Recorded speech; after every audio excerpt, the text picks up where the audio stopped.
Hello, Janice. Hi, Anthony. Hey, let's talk about U.S. professional executor for federal transfer certificates. Wow, that's a lot of big words.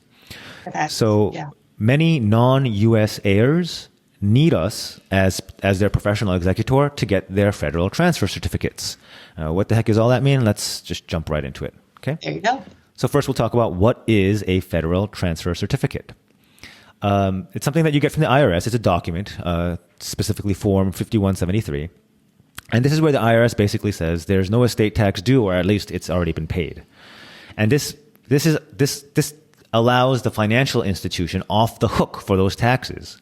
In the absence of this, if, let's say, E-Trade has the brokerage account for somebody who died who was a non-U.S., non-resident, non-citizen, Yes. if there was any taxes owed, but E-Trade released the funds, then E-Trade owes the IRS those taxes.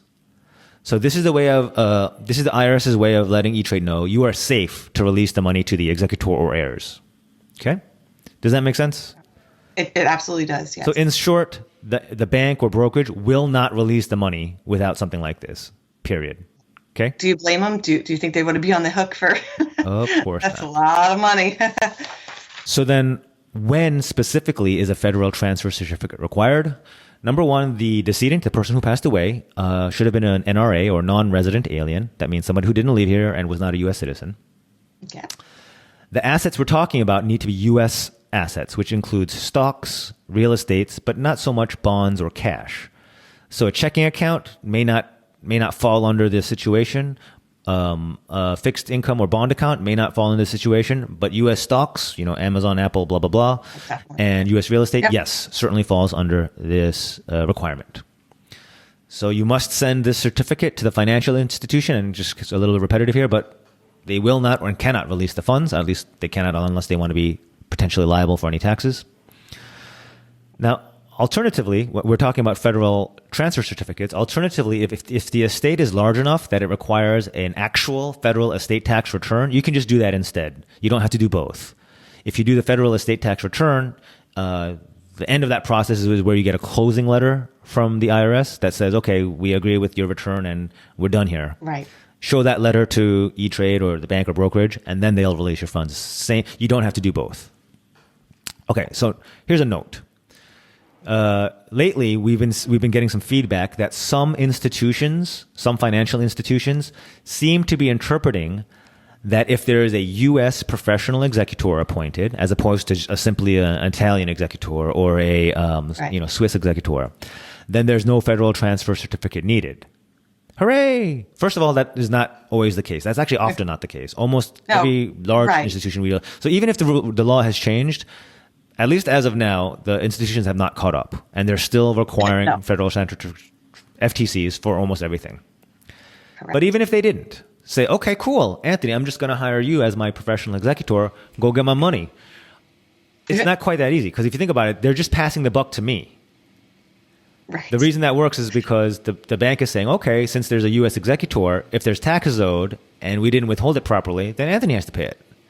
So for that same reason, I cannot release the funds until I have filed the estate tax return. Right. You're going to do the same thing. So it's the exact Everybody same wants thing. to- It's just Yeah. who's holding the money in the meantime. Correct. Yeah. So it Correct. doesn't really save you anything. It's an interesting potential change in the law, but yeah, not much effective difference for the heirs. Right. Somebody has to make sure that these taxes are paid, so it doesn't come back to hurt them later on, and they Exactly. have to pay for it. Exactly right. Great summary. Pretty simple, right? Yeah.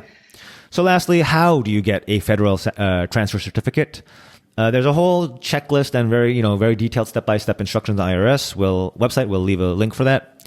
So, bottom line, if you look at the instructions, the application for the federal transfer certificate is essentially almost all the same information as you would put on an estate tax return, but just like a different format. So Right. it's the same thing. It's essentially the same thing. If you thought, oh, cool, I can just do a certificate, I can avoid an estate tax return. It's the same information. It's so similar. So I Right. just think there's a lot of information that Like has to be a gathered. page or something. Yeah. Yeah.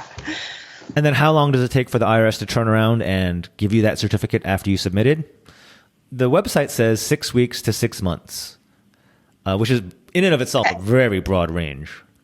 But Right. as we've said a lot, and I think in prior episodes about IRS delays and IRS clearance taking a long time, it's just so unpredictable right now. It could be literally, unfortunately, years.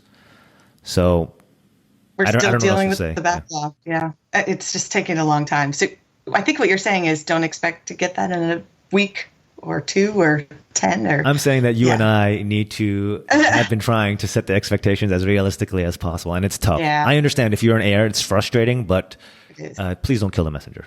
No, even if we filed it immediately, we usually are efficient. We just file it right away. It's just taking a long time. I mean, there's nothing we can do. But it's like we just said, it's needed. We have to do it. Nothing we can do.